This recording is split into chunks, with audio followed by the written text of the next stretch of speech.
वैकल्प्य है, व्यग्रता है, व्यग्रता वो रुके, व्यग्रता थोड़ी रुके। और ये प्रभाव ऐसा था, ये भी संक्रामक रोग है भाई, प्रेम संक्रामक रोग है। जैसे संक्रामक रोगी को छू लो, उसके पास बैठ जाओ तो रोग के संक्रमण का खतरा रहता है। तो इसे प्रेमी जनों के पास बैठने से प्रेम के संचार का खतरा रहता, खतरा। तो नंद बाबा के पास बैठने से तो व्यग्रता, व्यग्रता एक तो वैसा प्रेमोत्कर्ष, प्रेमोत्कर्ष, ऐश्वर्य पूर्ण प्रेमोत्कर्ष, ज्ञान विज्ञान पूर्ण प्रेमोत्कर्ष, इसका संचार तो उद्धव के मन में हो गया। हा? लेकिन जो व्यग्रता है, जो प्रेमजन्य व्यग्रता है, व्यग्र हो करके विहाल हो जाना, हा? विहाल हो जाना, तन मन की सुध बुध सब भूल जाए, ये व्यग्रता है लोकोत्तर कोटि की। ये उद्धव में संचार नहीं हुआ। क्यों? वो होगा तो उपदेश करने लायक नहीं रहेंगे। व्यग्रता हो जाएगी तो उपदेश नहीं कर सकेंगे, फिर भगवान भेजते ही नहीं उनको, ये संदेश लेकर भेजते ही नहीं। संदेश लेकर भेजा ही इसीलिए कि सबकी व्यग्रता देखो, तुम व्यग्र न हो, व्यग्रता देखो, तुम व्यग्र न हो, तुम उनको सावधान हो करके ज्ञान विज्ञान पूर्ण ऐश्वर्य पूर्ण प्रेम भक्ति का उपदेश कर। इस अभिप्राय से भगवान ने, क्योंकि सब भगवान की प्रेरणा ही से हो रहा है जो कुछ काम, भगवान की प्रेरणा। उमा दार जोशित की नाई सबे नचावत राम गुसाई। दार जोशित जैसे होती कठपुतली, उसको जैसा सूत्रधार नचाता है वैसे वो नाचती है, तैसे सर्वेश्वर सर्वशक्तिमान परात्पर परब्रह्म भगवान कृष्ण वही जिसको जैसा बनाते हैं वो वैसा बनता है। उद्धव के मन में जैसी प्रेरणा देते हैं, जैसे भाव का आविर्भाव करते हैं, वैसा उद्धव बोलने लगते हैं। इसलिए भक्त कहते हैं अहं यंत्रम भवान यंत्री, आप यंत्री हो, हम आपके यंत्र हैं, जैसा चलाओ तैसा ये यंत्र चलेगा। हाँ, हम कुछ नहीं। हाँ?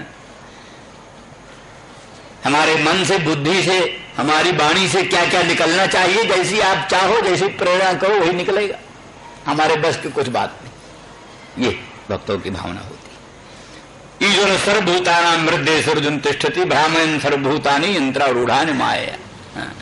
ईश्वर ही सब प्राणियों के हृदय देश में विराजमान रहते हैं, यंत्रारूढ़ की तरह प्राणियों को नचाते हैं। इस प्रकार से ईश्वर प्रेरितो गच्छेत्।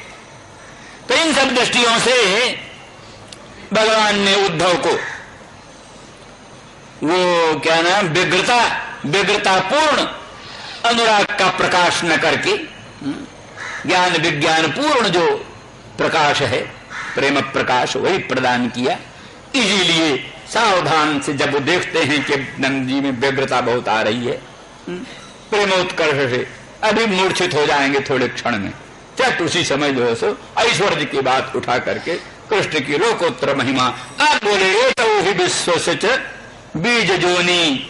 अरे जो जो जो तुम्हारे नंदन नंदन श्याम सुंदर ब्रजेंद्र नंदन कृष्णचंद्र और जो तुम्हारे बलराम, अरे ये तो ही विश्व से बीज जोनी, ये सारे विश्व के बीज हैं। बीज माने समवायी कारण और जोनी माने निमित्त कारण। समवायी कारण और निमित्त कारण दोनों है। ये तो ही विश्व चकारा सर्वावतारांच बीज जोनी, चकार से सभी अवतारों का भी यही बीज है, यही जोनी। इन्हीं से सब संपूर्ण सारा विश्व प्रपंच का आविर्भाव होता है, इन्हीं से विविध प्रकार के अवतार भी होते हैं। इसलिए ये बलराम और कृष्ण दोनों विश्व के समवायी कारण है और निमित्त कारण। बोले समवायी कारण निमित्त कारण रूप से तो प्रधान और पुरुष प्रसिद्ध है, तो कहा पुरुष प्रधानम, आप ही पुरुष प्रधान भी हो, अर्थात बलराम और कृष्ण यही पुरुष है, यही प्रधान है। इसलिए प्रधान पुरुष भी आपसे भिन्न कोई चीज नहीं है। अब यहां प्रश्न ये है कि बहुत टेढ़ी मेढ़ी बात है जगह ये बोलते हैं कि सीता प्रकृति है, राम जो है सो पुरुष है, राधा प्रकृति है, कृष्ण पुरुष है, ऐसा भी बोला जाता है। लेकिन ये बात दार्शनिक दृष्टि से खरी उतरती नहीं, क्योंकि स्त्री हो पुरुष हो, स्त्री पुरुष तो देह है, आत्मा तो स्त्री पुरुष नहीं है। देह ही स्त्री पुरुष है। नैव स्त्री न पुमानेश न चैव नपुंसका। जो पुरुष है वो तो न स्त्री है न पुरुष है। आत्मा जो है न पुरुष है न तो स्त्री है, किंतु जैसा देह ग्रहण कर लेता वैसे ही बन जाता है, न स्त्री न पुरुष न नपुंसक। जज्जत शरीर मादत्ते, स्त्री का देह धारण कर लिया आत्मा स्त्री हो गया, पुरुष का देह धारण कर लिया पुरुष वही आत्मा पुरुष हो गया, नपुंसक देह धारण कर लिया वही आत्मा नपुंसक हो गया। वही देवता दानव पशु पक्षी जैसे जैसे देहों को ग्रहण करता गया वैसा वैसा हो गया। वास्तव में आत्मा न शूकर कूकर कीट पतंग न पशु पक्षी न देवता दानव मानव न स्त्री पुरुष न नपुंसक कुछ नहीं। फिर सीता प्रकृति राम पुरुष ही बात कैसे कहां तक संगत है? कहां तक संगत है? तो इसलिए जीव है, जीव की दृष्टि से या ईश्वर की दृष्टि से बोले तो ईश्वर में भी, राम में भी प्रकृति पुरुष दोनों मिले हैं, सीता में भी प्रकृति पुरुष दोनों मिले हैं? दोनों स्त्री पुरुष में दोनों में प्रकृति पुरुष मिले हैं? देहादि सब प्रकृति के अंश है, आत्मा पुरुष का अंश है। यही तो देह इंद्रिय मन बुद्धि अहंकार आदि सब प्रकृति के अंश है, आत्मा पुरुष का अंश है। तो प्रकृति पुरुष की मिलावट स्त्री भी है, प्रकृति पुरुष की मिलावट क्या ना पुरुष भी है ना? तो इस दृष्टि से ही हम कहा करते हैं कि जैसे अनंत ब्रह्मांड नायक परमात्मा का राम रूप में प्रादुर्भाव है, वैसे उसी अनंत कोट ब्रह्मांड नायक परमात्मा का सीता रूप से प्रादुर्भाव है। जैसे उसी अनंत कोट ब्रह्मांड नायक परमात्मा का कृष्ण रूप में प्रादुर्भाव है, उसी तरह से उसी परात्पर परब्रह्म परमात्मा का राधा रूप में प्रादुर्भाव। इसीलिए वो संगत है एक ज्योतिर्भूत द्विधा राधा माधव रूपकम, एक ही अखंड ज्योति ब्रह्म ज्योति दो रूप में प्रकट हो गई है, राधा के रूप में कृष्ण के रूप में। तो राधा प्रकृति है, कृष्ण पुरुष है, ये कल्पना आपेक्षिक, निरपेक्ष नहीं, ये कल्पना निरपेक्ष नहीं, आपेक्षिक कल्पना। वास्तव में राधा कृष्ण दोनों अभिन्न वस्तु हैं, सीताराम दोनों अभिन्न वस्तु हैं और एक अखंड ब्रह्म ही हैं ये, इत्यादि। इसीलिए नीलकंठ जी अपने भावदीप में और देवी भागवत के व्याख्यान में लिखते हैं, भाई साधिष्ठाना प्रकृति कह लो और सत्यमत पुरुष कह लो, दोनों का एक ही अर्थ होता है। न केवल प्रकृति की पूजा हो सकती है, न केवल पुरुष की पूजा हो सकती है। पुरुष की पूजा जब होगी तब शक्तिमत्तया, शक्तिमान पुरुष की पूजा होती है, और प्रकृति की जब पूजा होगी तब केवल प्रकृति जड़ है, केवल प्रकृति की पूजा नहीं होती, साधिष्ठाना प्रकृति की पूजा होती है, अधिष्ठान सहित प्रकृति की पूजा होती है, दोनों एक ही। वही साधिष्ठान शक्ति, वही शक्तिमत ब्रह्म, दोनों का एक ही अर्थ होता है। शक्ति विशिष्ट ब्रह्म ही तो रामादि रूप में है, और साधिष्ठान शक्ति अधिष्ठान रूप ब्रह्म सहित जो शक्ति है वही भगवती आदि के रूप में प्रकट होती है, वस्तु एक। इस अभिप्राय से साधिष्ठाना शक्ति में शक्ति का प्राधान्य, पुरुष बन गया विशेषण, शक्तिमत ब्रह्म में शक्ति विशेषण हो गया और पुरुष हो गया विशेष्य। इस तरह से प्राधान्य प्राधान्य अभिप्राय से जहां पुरुष का प्राधान्य है वहां शक्तिमत ब्रह्म कह दिया, जहां प्रकृति का प्राधान्य है वहां साधिष्ठान शक्ति बोल दिया। इस प्रकार से व्यवस्था चलती।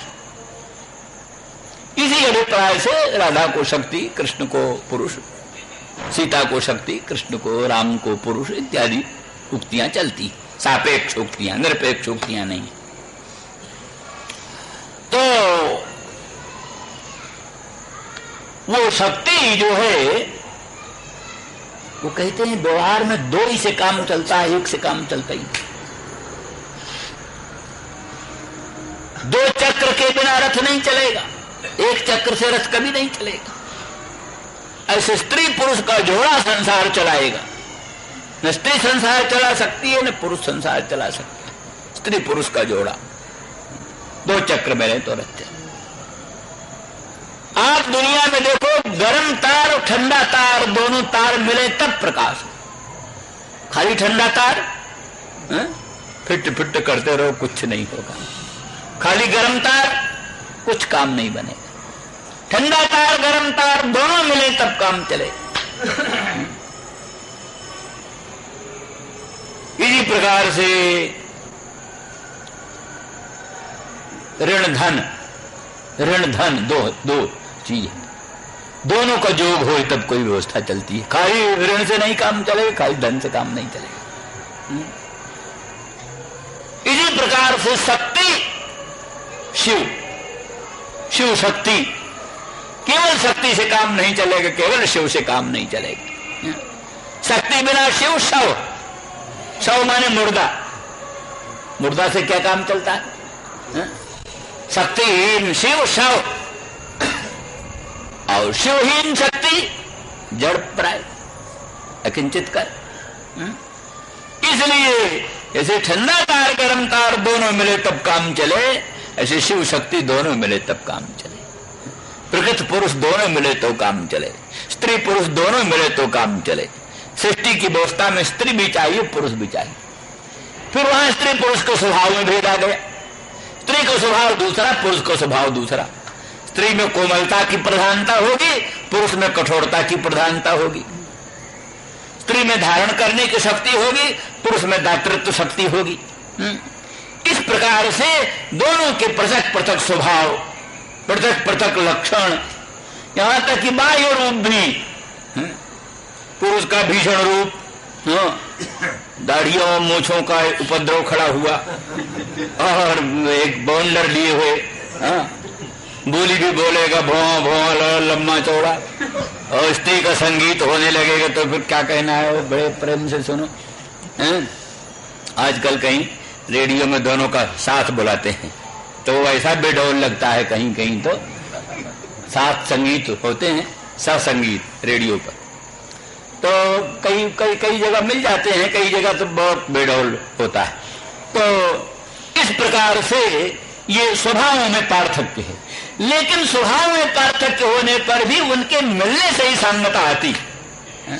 कोमलता कठोरता दोनों सीमित मात्रा में रहे, दोनों का मेल होए तब काम चले, दोनों के मेल बिना काम नहीं चलता। इसी प्रकार से शिव शक्ति के सामंजस्य से ही संपूर्ण काम चलता है। गर्म तार ठंडे तार के सम्मिलन से ही प्रकाश होता है। इसी प्रकार से शिव शक्ति के सामंजस्य से ही संपूर्ण विश्व की व्यवस्था चलती है। इस दृष्टि से प्रधान और पुरुष दोनों ही विश्व के प्रधान, विश्व का योनि है। क्या बीज क्या करता है? बीज क्या करता है? ईश्वर के प्रभाव से धरणी में बीज डाला, धरणी में पृथ्वी में बीज डाल दिया, गेहूं का बीज, जौ का बीज, बाजरे का बीज धरती में डाल दिया। धरती में डाल देने से धरती, पानी, वायु, धरणी अनिल जल संयोग, धरणी अनिल जल संयोग तीन हो, फिर पृथ्वी मिले, जल मिले, वायु मिले। वायु न हो तो भी न बीज में पैदा हो, बीज अंकुरित नहीं हो सकता वायु न हो तो। जल न हो तो भी वायु बीज अंकुरित नहीं होगा, पृथ्वी न हो तो भी। खाली घड़े में रख करके पानी डाल दो, उसमें वायु लगाओ तो अंकुर पैदा होगा। अंकुर पैदा करने के लिए धरणी चाहिए, अनिल चाहिए, जल चाहिए। धरणी अनिल जल संयोग से बीज अंकुरित होगा। तो ईश्वर की शक्ति से बीज स्वसजातीय अवयवों को, स्वसजातीय अवयवों का संग्रह करके, या बीज के सजातीय पार्थो अवयव, बीज के सजातीय पार्थो अवयव, क्योंकि जो पृथ्वी में बहुत प्रकार के अवयव हैं। पृथ्वी में गन्ना को अभिवर्धन करने वाले भी अवयव हैं, संतरा को भी अभिवर्धन करने वाले अवयव हैं, आम को भी अभिवर्धन करने वाले अवयव हैं, इमली को भी अभिवर्धन करने वाले अवयव हैं, गेहूं को भी, जौ को भी, बाजरे को भी, सबको अभिवर्धन करने वाले अवयव पृथ्वी में हैं। पृथ्वी क्या है? एक भंडार है, अनंत अनंत शक्तियों का भंडार। उसी धरणी में गन्ना बो दो तो उसमें से गन्ना के सजातीय अवयवों का संकलन होगा, उससे गन्ना को स्वरूप बन जाएगा। उसी पृथ्वी में संतरा का बीज डाल दो तो उसी पृथ्वी में से संतरा के अभिवर्धक अवयवों का संग्रह होगा, उसके द्वारा संतरा का स्वरूप बन जाएगा। गुलाब का बीज डाल दो, उसी में से गुलाब के गंध के तमाम सजातीय सब अवयवों का संकलन होने लगेगा। उसी जगह में कोई दुर्गंधित विष वृक्ष बोए दो तो उसके अनुगुण भी सामग्री सब वही मिल जाएगी। तो ईश्वर की अचिंत शक्ति, अनंत महिमा और उसका अखंड वस्तुओं का भंडार, उसकी भूमि शक्ति, प्रकृति शक्ति, उस प्रकृति शक्ति में से बीज के सजातीय अवयव भूमि से एकत्रित होकर के वो अंकुरादिकों को पोषण करते हैं। और साथ ही उसके लिए उचित अधिष्ठान चाहिए, उचित अधिष्ठान चाहिए। अनुचित अधिष्ठान में इन सब द्वारा पोषण नहीं हो सकेगा। इसलिए उचित बीज हो, उचित जोनी, उचित उस जोनी में भी सजातीय की अपेक्षा, सजातीय जोनी हो। किसी विजातीय में किसी विजातीय व्यक्ति का बीज जाए, विजातीय योनि में विजातीय व्यक्ति का बीज जाए, वहां से वस्तु उत्पन्न न होगी, और उत्पन्न होगी तो नष्ट हो जाएगी, उत्पन्न होगी तो नष्ट हो जाएगी। जैसे कहते हैं खच्चर उत्पन्न होता है गधे घोड़े के संसर्ग से। योनि भिन्न जाति का, बीज भिन्न जाति का, भिन्न जाति की योनि, भिन्न जाति का बीज, उससे उत्पन्न होने वाला खच्चर, उसका संतान आगे नहीं चलती, वंश परंपरा लुप्त। बस कलमी आम से दूसरा आम नहीं पैदा होगा, कलमी आम से कलमी आम बनावट नहीं, बीजू आम की जरूरत है, बीजू आम से जुड़ेगा।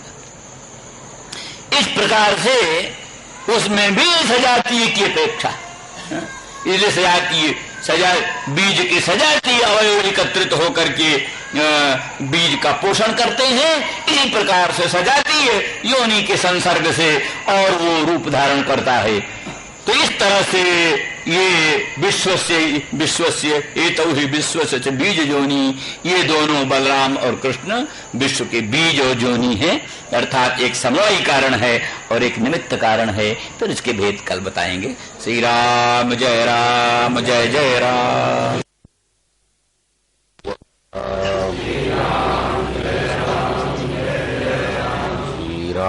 बीज जोनी रामो मुकुंद पुरुष प्रधानम अन्वीय भूतेषु विलक्षणस्य ज्ञानस्य चेशात इमौ पुराणौ। राम माने बलराम और मुकुंद कृष्ण, ये दोनों ही विश्व के बीज और जोनी।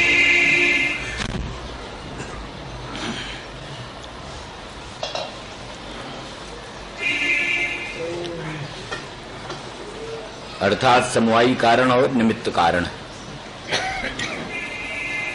और वही पुरुष और प्रधान है, वही पुरुष है, वही प्रधान है। यहां यूं समझ सकते हो, एक तो कल वाली दृष्टि जो बताई, ये अर्थात तो दोनों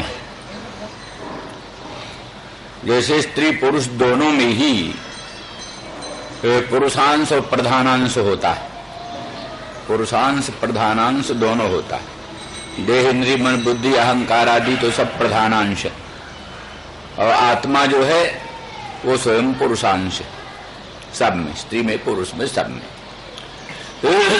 आत्मा सभी का अजर अमर अनंत अखंड है, चाहे स्त्री हो चाहे पुरुष हो। इसलिए तुम कुमार उतवा कुमारी तुम जीर्णो दंडे न बंचस जातो भवस विश्वतो मुखा। ये श्रुति कहती है त्वं कुमार उतवा कुमारी, भगवान ही कुमार हैं और भगवान ही कुमारी हैं। कुमार के रूप में भी भगवान का प्रादुर्भाव, कुमारी के रूप में भी भगवान का प्रादुर्भाव। त्वं जीर्णो दंडेन बंचसी, आप ही बहुत बुढ़ऊ बाबा बनकर दंड से ठेकते हुए चलते हैं। त्वं जीर्णो दंडेन बंचसी, जीर्ण होकर के दंड से, बंचस माने चलसी, चलते हो। जातो हो से विश्वतो मुखा, विश्वतो मुख हो करके अनेक रूप से आप ही प्रादुर्भूत होते। उपलक्षण कुमार कुमारी जीर्ण उपलक्षण है। जितना भर भी सारा प्रपंच है, विश्वतो मुखा, सर्व रूप से आपका ही प्रादुर्भाव होता है। तो एक दृष्टि तो यही, और दूसरी दृष्टि ये ले लो कि बलराम है अव्याकृत, अव्याकृत ब्रह्म बलराम। लक्ष्मण कहो, बलराम कहो, शेष कहो, सब क्या है? अव्याकृत ब्रह्म। इसीलिए भागवत में वर्णन है, नष्टे लोके दुपरार्धावसाने महाभूते स्वादिभूतंगतेषु व्यक्ते व्यक्तं काल वेगे न जाते भवानेको शिष्यते शेष संज्ञा। जिस समय दोपरार्ध के अंत में ब्रह्मा की आयु खत्म होने पर नष्टे लोके, लोक नष्ट हो जाता है। उस समय महाभूतेषु आदिभूतंगतेषु, महाभूत जो है पृथ्वी जल तेज वायु आकाश, ये आदिभूतंगतेषु, आदिभूत माने अहं तत्व में लीन हो जाते हैं। पंच महाभूत अहं तत्व में प्रविलीन हो जाते हैं। श्रीमद् भागवत आदिकों में प्रलय और सृष्टि का वही सब प्रक्रम बताया है। अंत में व्यक्ते व्यक्तम, व्यक्त जो है माने महत, अहं तत्व और महत तत्व, ये व्यक्त है। ये व्यक्ते अव्यक्तं काल वेगे न जाते, काल वेग से व्यक्त भी अव्यक्त भाव को प्राप्त हो जाता है, अर्थात अहं तत्व महत तत्व अव्यक्त तत्व में लीन हो जाते हैं। व्यक्ते व्यक्तं काल वेगे न जाते, उस समय भगवान एक शिष्य थे, एक आप बाकी बचते। उस समय आपका नाम शेष रहता है। शेष माने जो बाकी बचे, क्या कहते जरब तकसीम तो उसमें तकसीम में जो भाग बचता है, भाग बचता है, वही शेष है। अमुक से अमुक गया, शेष बचाइए, हाथ आया ये, तो वही शेष है। तो सारे भूत प्रपंच सारा व्यक्त अव्यक्त में लीन हो जाता है। उस समय शेष संज्ञा वाले आप ही बचते। या शेषा संज्ञा जस्मिन, संपूर्ण संज्ञा जितने भर नाम आदि हैं वो सब उसी में रहते हैं। यह संज्ञा माने ज्ञान, अशेष अशेष पदार्थों की संज्ञा ज्ञान आप में रहता है, इसलिए आप अशेष संज्ञ हैं। माने भूत प्रपंच प्रबलीन हो गया तो ऐसा नहीं कहीं भूल भुलैया हो जाए, दूसरे के कर्म दूसरे के साथ जुड़ जाए। धोबी के यहाँ बहुत से कपड़े जाते हैं, कभी कभी ऐसा झमेला हो सकता है, दूसरा कपड़ा दूसरे के पास चला जाए। एक में चीज मिल गई तो फिर उसमें से निकालना सामान्य बात।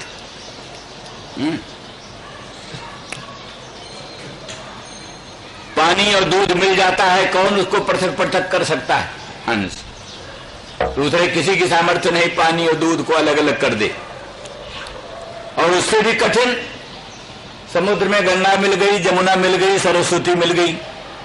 अब गंगा के पानी को अलग निकाल दो, सरस्वती के पानी को अलग निकाल दो, जमुना का अलग निकाल दो, कितना टन कितना मन कितना तोला कितना रत्ती गंगा का, कितना टन कितना मन कितना तोला जमुना का, सबका ठीक विवेक रखना किसके बस की बात किसी जीव के बस की बात नहीं। भगवान पूरी ज्ञान है, भगवान को ज्ञान है।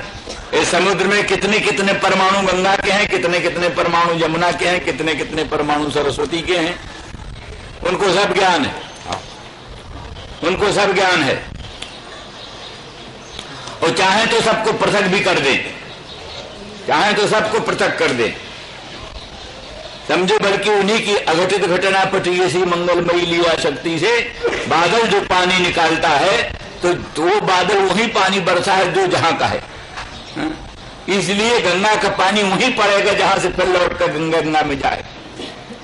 समुद्र से जो गंगा का पानी बादल के द्वारा उठाया गया, वो वहीं पड़ेगा जहां से फिर गंगा में जाए। जमुना का पानी वहीं से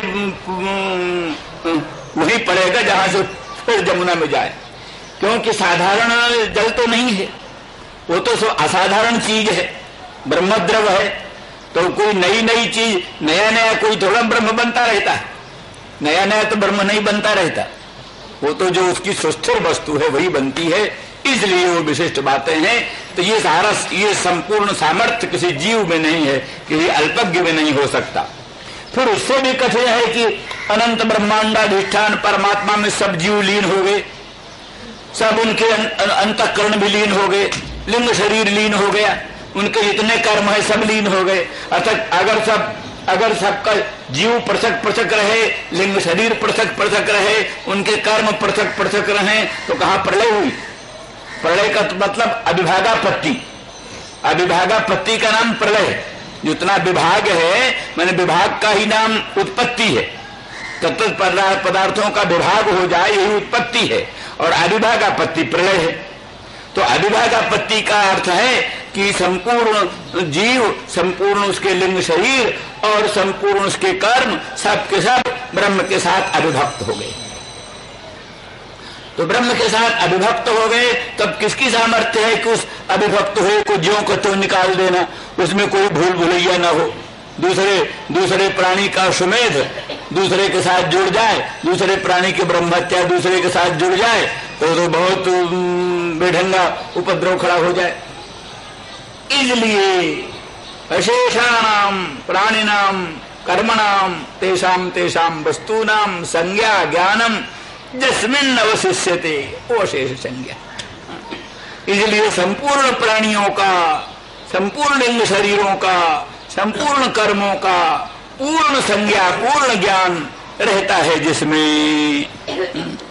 और फिर जैसे हंस क्षीर नीर को पृथक कर देने की ताकत रखता है, जैसे भगवान ये भी ताकत रखते हैं कि किसका कर्म कहाँ, किसका कौन जीव का लिंग शरीर, किसका कौन कर्म, वो सबको एकदम पृथक कर सकते हैं। इसलिए सृष्टि काल में सबको विभक्त कर देते हैं, प्रलय काल में सबको अविभक्त कर देते हैं। तो वस्तु दूसरी बोर्ड चले गए। सार ये है कि इन सब दृष्टियों से वो जो है क्या चीज है, वो क्या चीज है, उसका नाम अव्याकृत है। कारण ब्रह्म में प्रपंच का विलय होता है, कारण ब्रह्म में, उसी कारण ब्रह्म को अव्याकृत कहते हैं। अव्याकृत माने व्याकरण से पहले की हाल, नाम रूप का जो व्याकरण है हुआ माने का विस्पष्टीकरण। नाम रूप का विस्पष्टीकरण तो सृष्टि, सब नाम रूप पृथक पृथक हो जाए यही सृष्टि है। और नाम रूप के व्याकरण के जो पहले की अवस्था, नाम रूप के स्पष्टीकरण की जो पहले की अवस्था, उसी का नाम अव्याकृत है। अव्याकृत है बीजावस्था, जो बीज अंकुर भाव को प्राप्त होता है, अंकुर भाव को जो जीव प्राप्त होता है, जो बीज अंकुर भाव को प्राप्त होता है, वही अंकुरोत्पत्ति उन्मुख जो उच्छून बीज है। धरणी अनिल जल के संसर्ग से वो थोड़ा फूल जाता है, धरणी अनिल जल के संसर्ग से कुछ फूल जाता है बीज, फूलता है तो फूटता है तब उसमें से अखुआ निकलता है। ये है क्रम। इसीलिए कहीं लिखा तस्माद् अव्यक्तम उत्पन्नम, अव्यक्त भी उत्पन्न होता है। त्रिगुणम द्विसत्तम माने क्या ना, त्रिगुण जो अव्यक्त है वो भी भगवान से उत्पन्न होता है।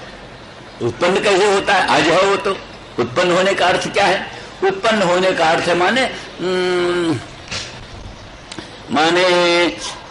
कार्योन्मुखम भवति, कार्योत्पादनोन्मुखम भवति। कार्योत्पादन के उन्मुख हो जाता है, यही उत्पत्ति। कार्योत्पादन के उन्मुख हो जाता है, यही उत्पत्ति। उसमें कुछ विशेष अवस्था उत्पन्न हुई, वही अवस्था उत्पन्न होती है, उच्छूनावस्था। बीज की जो उच्छूनावस्था, वही उच्छूनावस्था उत्पन्न होती है। उसी को अभिप्राय लेकर के बोले तस्माद अव्यक्तम उत्पन्न, उससे अव्यक्त उत्पन्न होता है। तो इसलिए उसी को श्रीमद् भागवत में कहा, अव्याकृतमनंताख्यम आसनम जदधिष्ठितम। शेष साई भगवान जिस शेष सैया पर विराजमान सो रहे हैं, वही शेष है, वही अनंत है, अनंत नाम उसका है। वही अव्याकृतम है, वही अव्याकृत है, वही भगवान का आसन। क्योंकि भगवान कहाँ रहते हैं? भगवान अक्षरात परतः परः, पर अक्षर से परे रहते। तब अर्थात पर अक्षर उनकी शैया है, पर अक्षर पर वो सोते हैं। तो जो जो जो जिस पर सोता है उससे भिन्न नहीं होता है। पलंग पर सोने वाला देवदत्त पलंग से भिन्न नहीं है। इस तरह से अव्याकृत पर रूपी शेष पर सोने वाला भगवान अव्याकृत से भिन्न है। यही अक्षरात परतः परः का अर्थ हुआ। पर अक्षर जो है, एक तो अपर अक्षर केवल प्रकृति अपर अक्षर, और पर अक्षर अव्याकृत ब्रह्म रूप अक्षर, वो पर अक्षर है। उस पर अक्षर से पर जो है वो भगवान है, शेषशाही, शेष पर शयन करने वाले। तो वही अव्याकृत है। वो अव्याकृत में चैतन्य तो है, लेकिन प्रधानता है प्रकृति, प्रधानता प्रकृति की है। इस अभिप्राय से बलराम को कह दिया प्रधान और कृष्ण को कह दिया पुरुष। कृष्ण पुरुष है, बलराम प्रधान। पहला जो है सो क्या नाम है, पहला हुआ राम और फिर मुकुंद। तो राम तो प्रधानम और मुकुंद वो क्या पुरुष, मुकुंद हुआ पुरुष। इस प्रकार से व्यवस्था जुड़ गई। तो एतावता हुआ बलराम और कृष्ण दोनों प्रधान और पुरुष, और दोनों विश्व की योनि है और पुरुष, और क्या बीज है, बीज है और योनि है। तो बीज जो है सो, बीज माने उपादान कारण, और ये समवायी कारण, उपादान कारण एक ही है। और योनि जो है सो माने निमित्त कारण। तो यहाँ यह ले लेना, निमित्त कारण मुकुंद को लेना, और बीज जो है सो प्रकृति उपादान कारण ले लेना। क्योंकि ये भी सिद्धांत है ना कि प्रपंच का प्रकृति उपादान है, और प्रकृति का अधिष्ठान होने के कारण ब्रह्म जो है सो वो उसमें भी कारणता का व्यवहार होता है। पर मुख्य रूप से उपादानता का व्यवहार केवल मात्र प्रकृति में है। प्रकृति का आधार होने के कारण परब्रह्म में भी उपादानता और निमित्तता का व्यवहार होता है। निमित्तता का इसलिए कहना है कि निमित्तता में सज्ञानता रहती है, उपादान में इतनी सज्ञानता की जरूरत नहीं। मिट्टी को के सज्ञान होने की जरूरत नहीं, लेकिन कुलाल के सज्ञान होने की जरूरत है। कुलाल सज्ञान है, तब घट का निर्माण कर सकता है, मिट्टी तो सज्ञान नहीं है। तो इसलिए उपादान जो है वो जड़ भी हो सकता है, और निमित्त जो है वो जड़ हो ही नहीं सकता, चेतन ही होता है। तो इसलिए तम प्रधाना प्रकृति तो उपादान माना जाती है। तम प्रधाना प्रकृति उपादान, और विशुद्ध सत्व प्रधाना प्रकृति वो निमित्त कोटि में चली जाती है। तो इसलिए विशुद्ध सत्व प्रधाना प्रकृति से विशिष्ट चैतन्य निमित्त कोटि में गया, और तम प्रधाना प्रकृति विशिष्ट चैतन्य उपादान कोटि में गया। तो दोनों ही चेतन ही उपादान भी है, चेतन ही निमित्त है, और प्रकृति भी उपादान भी है, प्रकृति ही निमित्त भी है। माने प्रकृति ही अव्याकृत का विशेषण बन गई, तम प्रधाना प्रकृति अव्याकृत का विशेषण बन गई। और वही विशुद्ध सत्व प्रधाना प्रकृति जो है वो निमित्त रूपी ईश्वर की प्रकृति, ईश्वर का क्या विशेषण बन गई। इस प्रकार से दोनों जगह प्रकृति है, दोनों जगह पुरुष है। अव्याकृत में भी ईश्वर में भी दोनों जगह प्रकृति है, दोनों जगह पुरुष है। ईश्वर में विशुद्ध सत्व प्रधाना प्रकृति है और अव्याकृत में तम प्रधाना प्रकृति है। और विशुद्ध सत्व प्रधाना प्रकृति तो जीव में, ये सब भेद है। इस आधार पर बलराम अव्याकृत रूप हैं, शेष रूप हैं, अनंत रूप हैं, व्यापी वैकुंठ रूप हैं, शेष रूप हैं, भगवान का सिंहासन रूप है, आदि आदि जो कुछ भी वही भगवान की पादुका भी बन जाते हैं, भगवान का छत्र भी बन जाते हैं और भगवान के शेष बन जाते। शेष माने अंग, भगवान अंगी, अंगी भगवान के शेष बन जाते हैं। भक्ति के ही मर्म है कि भगवान का शेष बन जाना। शेष माने उपकरण, सेवा का साधन बन जाना, भगवान का फूल बन जाना, भगवान का चंदन बन जाना, भगवान का मुकुट बन जाना, भगवान का किरीट बन जाना, भगवान की पादुका बन जाना, भगवान का सिंहासन बन जाना, भगवान का छत्र बन जाना, भगवान का चमर बन जाना, भगवान के पूजा का उपकरण बन जाना, भगवान की पलंग बन जाना। सबसे बढ़िया सेवा क्या है? जो अपने आप को सेव्य का सेवा का साधन बना देना चाहता है, तो पलंग बना देना चाहता है दूसरे का, अपने आप को दूसरे का पलंग बना देना चाहता है, उसको अपने आप के लिए कहां जगह चाहिए? अपने आप के लिए जगह ही नहीं चाहिए। तो इस तरह से अव्याकृत बलराम वही प्रधान और पुरुष हुए कृष्ण बलराम, पुरुष हुए कृष्ण। दोनों चेतन है, दोनों प्रकृति है, दोनों जगह चेतन है, दोनों जगह प्रकृति है। एक जगह प्रकृति का प्राधान्य है, एक जगह पुरुष का प्राधान्य है। ये भेद, एक जगह पुरुष का प्राधान्य, एक जगह प्रकृति का प्राधान्य। यही सब बात स्त्री पुरुषों में भी चलती है।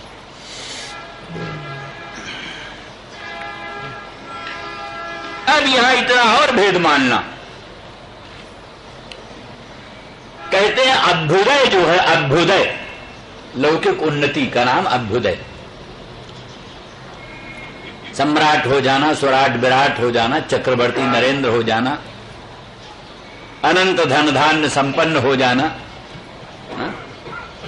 ये सब है अभ्युदय। इंद्र बन जाना, महेंद्र बन जाना, वरुण कुबेर बन जाना, ब्रह्मा बन जाना, ये सब है अभ्युदय, उन्नति। उन्नति होते होते होते होते ब्रह्म पद प्राप्त हो गया, इंद्र पद प्राप्त, यह है उन्नति। तो उन्नति जो जीव की है उसी को कहते हैं अभ्युदय। अभ्युदय में परम प्रधान बलराम, बलराम की आराधना से, अव्याकृत की आराधना से अभ्युदय मिलता है। उसमें भगवान सहकारी, सहायक, भगवान सहायक हैं और प्रधान जो है उसमें मुख्य, अभ्युदय के काम में। और भक्ति के काम में, मोक्ष के काम में भगवान प्रधान है, भगवान मुख्य है। भक्ति और मोक्ष देने के लिए भगवान प्रधान है, मुख्य है, और बलराम सहायक, बलराम सहायक।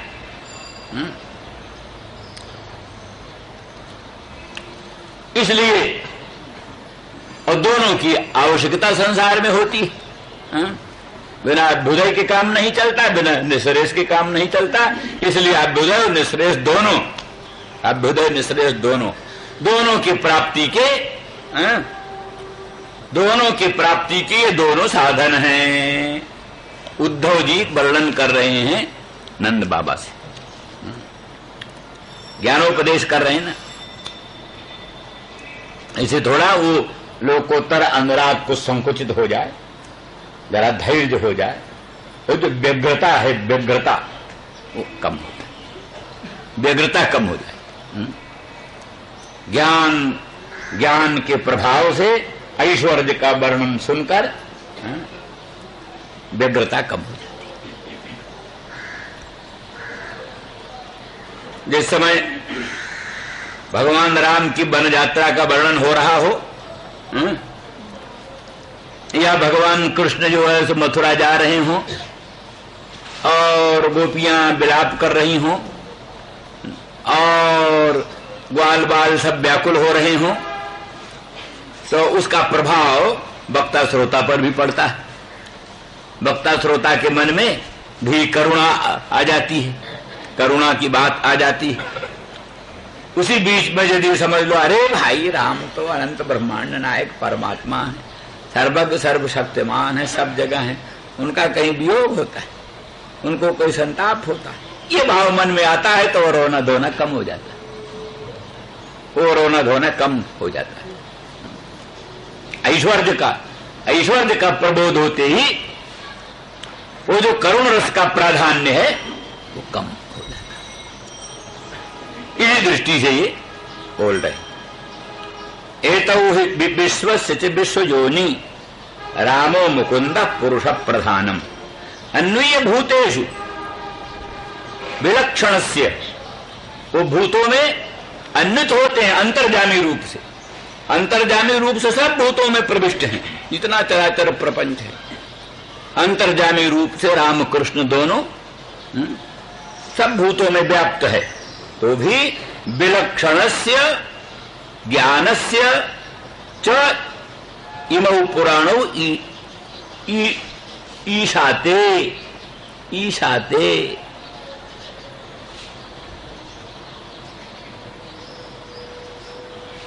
यद्यपि यहां प्रकृति भाव हो जाना चाहिए, ईशाते इमौ संधि नहीं होनी चाहिए, हाँ, पर आर्ष संधि, ईशात इमौ पुराणौ, नहीं तो ईशाते ऐसे ही रहना चाहिए प्रकृति भाव, तो भी संधि इस तरह से हो। तो विलक्षण से का अर्थ करते हैं, बिह कालः लक्षणम जस्य, सा विलक्षण माने अभ्युदयः, अभ्युदयः काल के द्वारा ही, काल पर निर्भर है अभ्युदय, कालाधीन है अभ्युदय, कालाधीन, निःश्रेयस कालातीत, कालानवच्छिन्न निःश्रेयस, इसे बिहि कालः लक्षणम जस्य असौ विलक्षणः अभ्युदयः, माने अभ्युदय के दोनों ईशाते, दोनों अभ्युदय का ये षष्ठी जो है सो क्या नाम कर्म में हो गई है, अधिक और ईश दय, इनके सबके योग में षष्ठी हो जाए, अधिगर्थ दय शाम क्या है,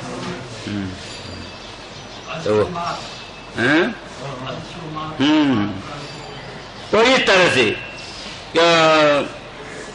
जैसा सयो भगवान दयेद अनंतः, दयेद जैसा, इसी तरह से यहां पर भी तो कहते विलक्षण से माने अभ्युदय से ईशाते, दोनों राम और कृष्ण, बलराम और मुकुंद दोनों अभ्युदय के स्वामी नियामक हैं, उन्हीं के आधार पर अभ्युदय बनता है। दुनिया में जो अभ्युदय होता है, कोई ब्रह्मा बन गया, कोई सम्राट बन गया, कोई सेठ साहूकार बन गया, कोई अनंत धन धान्य संपन्न बन गया,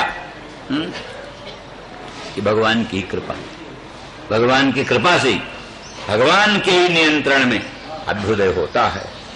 और ज्ञानस्य, ज्ञानस्य माने मोक्षस्य, ज्ञान साध्यस्य मोक्षस्य, या मोक्ष साधकस्य ज्ञानस्य, मोक्ष साधक जो ज्ञान है, परब्रह्म का साक्षात्कार, मोक्ष साधक जो ज्ञान है, उसका भी ईशान भगवान ही, भगवान की कृपा से ही मोक्ष और भक्ति प्राप्त होती है।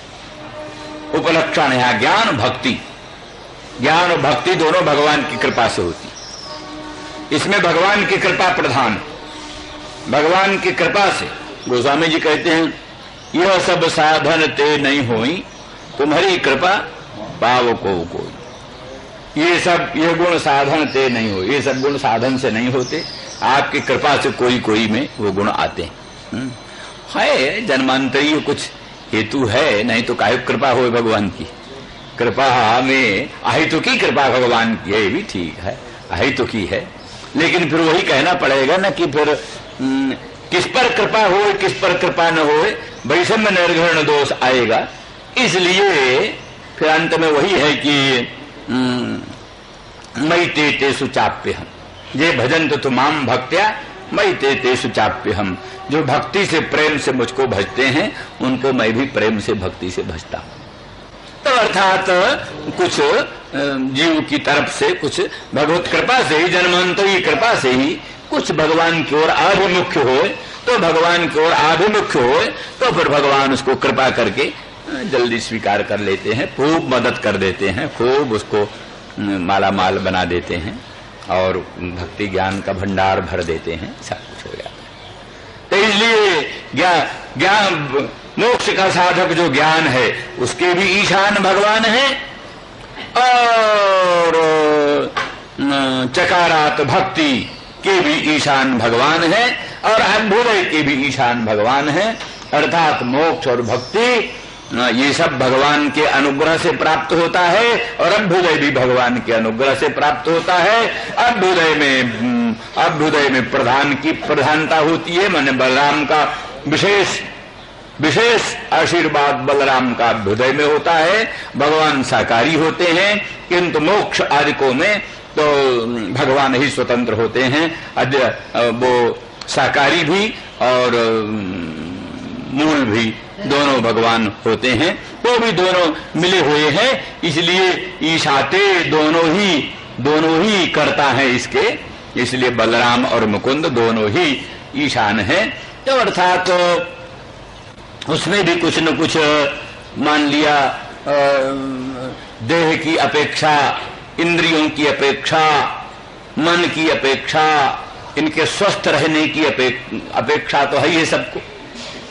देह स्वस्थ न रहे, इंद्रियां स्वस्थ न रहे, मन स्वस्थ न रहे तो ज्ञान प्राप्ति में भी बाधा पड़ती है, और साधनाभ्यास में भी बाधा पड़ती है, और अनेक प्रकार के ज्ञान विज्ञान के अर्जन में बाधाएं पड़ती। इसीलिए सब प्रार्थना करनी पड़ती है।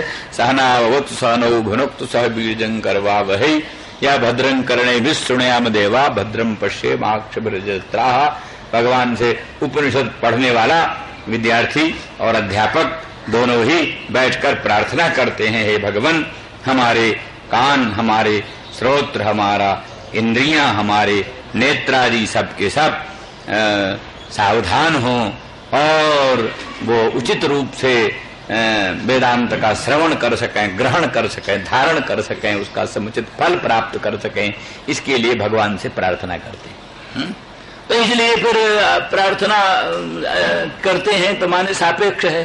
तो इसलिए इसमें सब में अभ्युदय की भी अपेक्षा है, बलराम की सहायता की भी अपेक्षा है, और मुकुंद की भी सहायता की अपेक्षा है। ये सब बात है। विश्वसच बीज जोनि राम मुकुंद पुरुष प्रधानम अन्वीय भूतेषु विलक्षणस्य ज्ञानस्य चेषाति मौ पुराणौ। एक टीकाकार यहाँ कहते हैं ज्ञानस्य माने निर्गुणस्य निर्विशेषस्य ब्रह्मणा ईशाते, क्योंकि वदन्त तत्तत्त्वविदः तत्त्वञ्च ज्ञानमद्वयम् ब्रह्मेति परमात्मेति भगवानिति शब्दते।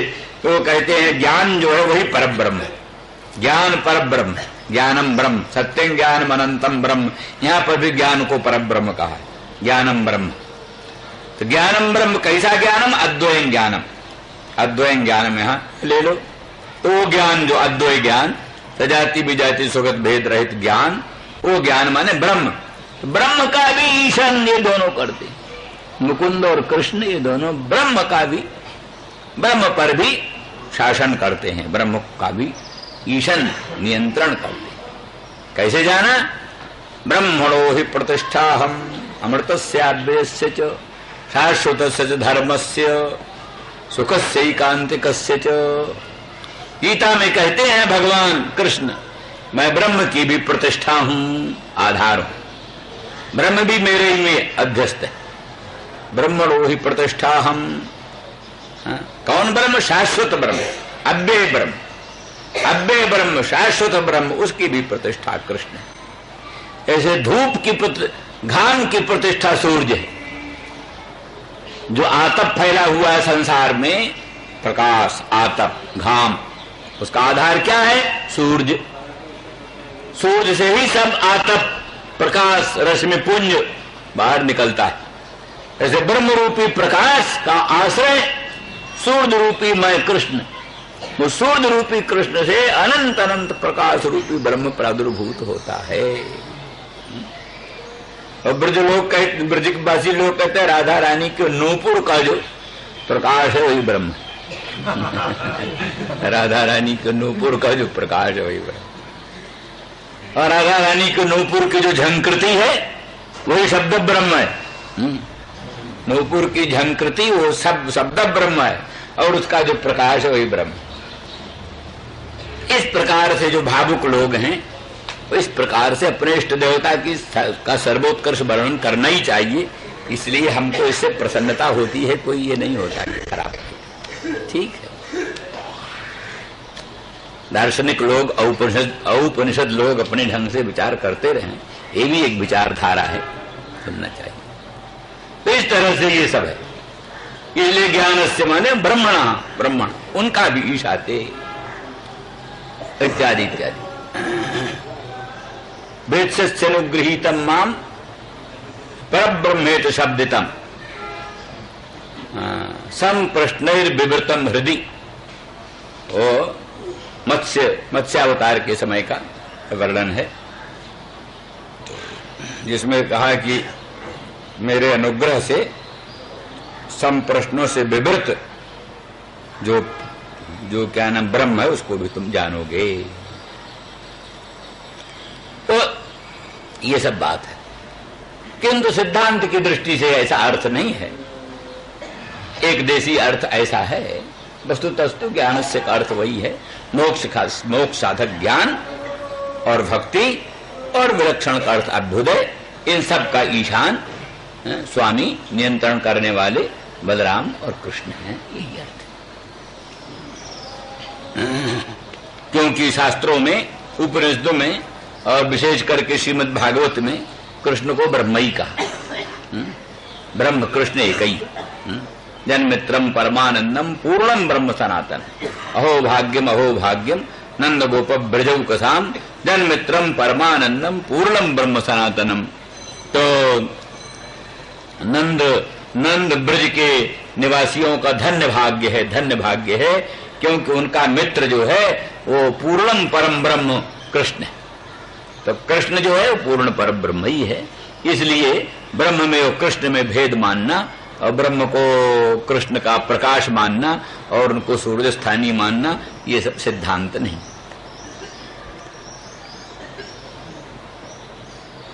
तयोरित्थम भगवती कृष्णे नंद यशोदयोः दीक्षानुरागम परमम नंदमाहोद्धो मुदा। इस प्रकार से नंद और यशोदा दोनों का भगवान कृष्ण में इस प्रकार से अनुराग देखा, बड़ा विलक्षण अनुराग। कृष्णे सदानंद रूप जो कृष्ण है, परमानंद घन कृष्ण में नंद और यशोदा का ऐसा लोकोत्तर अनुराग को देखकर परमम अनुरागम, परमम अत्यंतम उत्कृष्टम अनुरागम, अत्यंत उत्कृष्ट अनुराग देख करके नंदमाहोद्धो मुदा। चैत्र पीछे चला गया। हाँ, आगे ही जस्मिन जन प्राण वियोग काले क्षण समावेश मनो विशुद्धम निर्वृत्त कर्माशय माशु जाति परांगतिम ब्रह्ममयोर्क वर्णा। ये उद्धव जी कहते हैं, ये ऊंचा ज्ञान विज्ञान वर्णन किया तो भाई वक्ता जो है वैसे होते हैं, श्रोता को देखते रहते हैं। श्रोता की स्थिति क्या है, श्रोता की मनस्थिति क्या है। अध्यापक जो है विद्यार्थी को देखता रहता है, हमारी बात समझ रहा है कि नहीं समझ रहा है? तो समझ रहा है कि नहीं समझ रहा, तो नहीं समझ रहा तो फिर उसको प्रकारांतर से, रूपांतर से निरूपण करता है। तो उद्धव जी जो है सो बड़े चतुर, बृहस्पति के शिष्य हैं और भगवान कृष्ण के परम प्रिय हैं, सब जानते जान रहे हैं कि उद्धव जी हमारी इस बात को, ये नंद बाबा हमारी इस बात को ग्रहण नहीं कर रहे, उपेक्षा कर रहे। हाँ हाँ ठीक है ठीक है ठीक है, उपेक्षा कर रहे, ये समझते हुए तब वही जो नंद बाबा को अभीष्ट है फिर वही बात बोले। क्या बोले? जस्मिन जन प्राण वियोग काले। नंद बाबा, अरे तुम्हारे लाड़ेले लाल कृष्ण कौन है? जस्मिन जन प्राण वियोग काले। प्राणी प्राण वियोग काल में मरने लगता है, तो जिसके स्वरूप में एक क्षण भर अपने मन को लगा करके ब्रह्म भाव को प्राप्त हो जाता है। मरण काल में माने वो मरण काल में बड़ी पीड़ा होती है, बड़ी व्यग्रता होती है, और अपवित्रता भी रहती है। मरण काल में रोज रोज नहाना धोना भी नहीं बनता। कई ढंग से लोग मरने वालों को नहाने ही नहीं देते, चाहिए नहाना वाला नहीं, लेकिन ये सोचते हैं कि कष्ट होगा, ये होगा, वो होगा। तो उस समय अशुद्धि भी रहती है। कभी कभी तो मरण काल में मूत्रादि निकल जाता है, मूत्रादि निकल जाता है कई लोगों मरण के समय। और कफ तो इधर उधर रहता ही है मुश्किल से, कफ से तो कंठ अवरुद्ध होता ही है। हजारों में लाखों में कोई एक व्यक्ति महापुरुष सौभाग्यशाली, वही कोई ज्ञानियों वानियों की बात नहीं कही, ज्ञानी भी बड़े परेशान होकर मरते हैं। ज्ञानी भी नहीं नियम है कि ज्ञानी बिल्कुल ठीक है ठीक मरता है, ज्ञानी भी कई तरह का मरता है। इसीलिए ज्ञानी वो पहले ही बोल देते हैं, भाई रुग्णो वा बिलुठन भुवि निरोगोपविष्टो वा रुग्णो वा बिलुठन भुवि। ज्ञानी चाहे निरोग होकर समाधि में बैठकर प्राण त्याग करे तो, अथवा रुग्णो वा बिलुठन भुवि, रुग्ण होकर के भूमि में लौट रहा है, लौटता हुआ भूमि में तड़फड़ाता हुआ प्राण त्याग करे तो भी कैवल्य में मोक्ष में कोई फर्क नहीं। ऐसे तो ये तो सब देह त्याग की विडंबना है, जैसे तैसे देह को त्याग दो। चाहे रुग्णों वा बिलुठन भूमि, रुग्ण होकर के पृथ्वी में लौटते हुए प्राण त्याग कर दो, अथवा निरोग होकर समाधि में स्थित होकर प्राण त्याग दो। प्राण त्याग के अनंतर वो मुक्तो सो विगताशय। और ये भी तो है, क्या नाम है, तरुण तेज तुब्बा काश्याम सुपतस्य गृहे थवा। यानी काशी में तनु त्याग करे अथवा किसी चांडाल के घर में जाकर प्राण त्याग करे। तनु त्यजतु बा काश्याम सुपतस्य गृहे थवा, तो ही मुक्तो सु विगताशय। उसका अंतःकरण जो वासनाओं का आश्रय है वो बाधित हो जाता है तत्व ज्ञान से, इसलिए मुक्त हो जाता है, मुक्ति में कोई संदेह नहीं। तो अस्तु कहने का अभिप्राय कि मरण काल में बड़ा कष्ट होता है, नाना प्रकार की पीड़ा होती है, अशुद्धि भी बहुत रहती है, व्यग्रता भी बहुत रहती है। उस समय भी मरण काल में भी अगर भगवान में किसी ने चित्त लगा दिया और देर तक नहीं, क्षणमपि, देर तक नहीं, घंटा 2 घंटा भगवान में मन लगा रहे सो छोड़ो, क्षणमपि मरण काल में घोर व्यग्रता दशा में, घोर आदि व्याधि से घिरे रहने पर और अशुचिता अशुद्धि रहने पर भी मन क्षण भर भगवान के बीच में लग जाता है, तो कर्माशय को, वासना को त्याग करके भगवान को प्राप्त हो जाता है।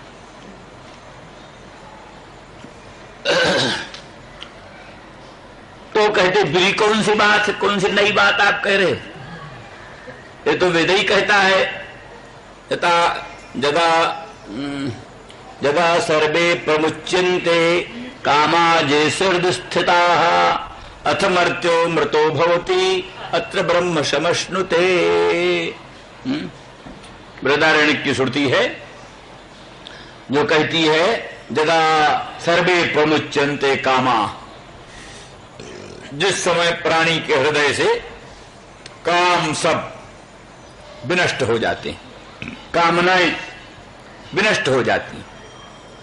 कौन काम? जो हृदय स्थिता, जो इसके हृदय में स्थित है। मान इसका मतलब वो काम क्या है? कहते ग्रंथि रूप। काम क्या है? बोले ग्रंथि रूप काम है। इसीलिए प्रमुच्यन्ते माने खुलने को कहते प्रमुच्यन्ते। तो गांठें खुलती है और क्या खुलता है? जो वस्तु भावात्मक है वो खुलेगा क्या? इसलिए ग्रंथि रूप है, ग्रंथि रूप ही काम है। ग्रंथि रूप काम, तत्व ज्ञान से ग्रंथि खुल जाती है। ग्रंथि खुल जाने से काम मुक्त हो जाता, काम खत्म हो जाता है। आत्मा अनात्मा, आत्मा अनात्मा की जो ग्रंथि है, जड़ चेतन है ग्रंथ परी गई, जब मखा छूटत कठिनाई, ये जो आत्मा अनात्मा की गांठ लग गई है, सत्यानृत का मिथुनी भाव हो गया है। एक सत्य है, एक अनृत है। आत्मा सत्य है, अनात्मा अनृत है। तो सत्यानृत का जो ये मिथुनी भाव हो गया है, गांठ लग गई है। एक रस्सी सच्ची और एक रस्सी झूठी और दोनों की गांठ लग गई। और ऐसी गांठ मजबूत के खोले न खुले, ये भी अंधेर खाते ही की बात है। तो परंतु कहते श्रुति पुराण बहु कहें उपाय, छूटन अधिक अधिक उलझाई। श्रुति और पुराणों ने बड़ा उपाय कहा इस गांठ खोलने का, पर वो गांठ खुली नहीं, अधिक से अधिक उलझती गई। जितना जितना खोलने का प्रयास किया गया उतने उतना उलझती गई। कबीर कहते खट दर्शन में खटपट हो गई। काहू भेद न पाया रे, खट दर्शन में खटपट हो गई, किसी ने भेद पाया नहीं। तो इस तरह से वो ग्रंथि की महिमा बड़ी भारी है। तो वो काम है, वो काम जिस समय नष्ट हो जाता है उस समय से अमृतो भवति, उस समय मर्त अमृत हो जाता है। तो इसमें प्राण वियोग काल में भगवान ने मन के प्रवेश की क्या बात है? इसलिए कहते नहीं भाई, ऐसी बात नहीं। ग्रंथ मोक ही पर्याप्त नहीं है।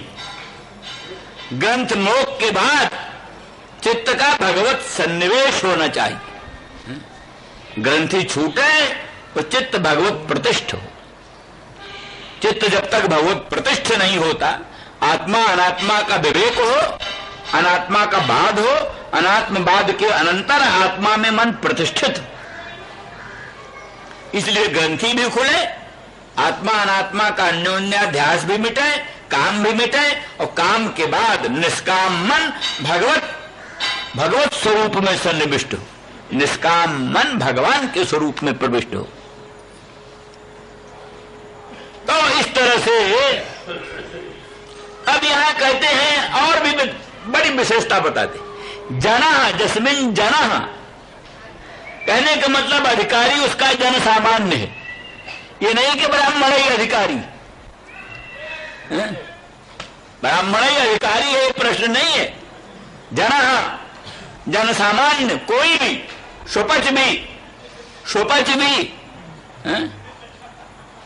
पतित भी, ब्राह्मण भी, स्त्री भी, पुरुष भी, कोई भी जन सामान्य जो मरण काल में, जीवन न बने तो न सही, मरण काल में, अति व्यग्रता दशा में, अति अशुच दशा में भी अगर क्षण भर भी भगवान में मन प्रविष्ट कर दे तो वो परम पद को प्राप्त हो जाता है।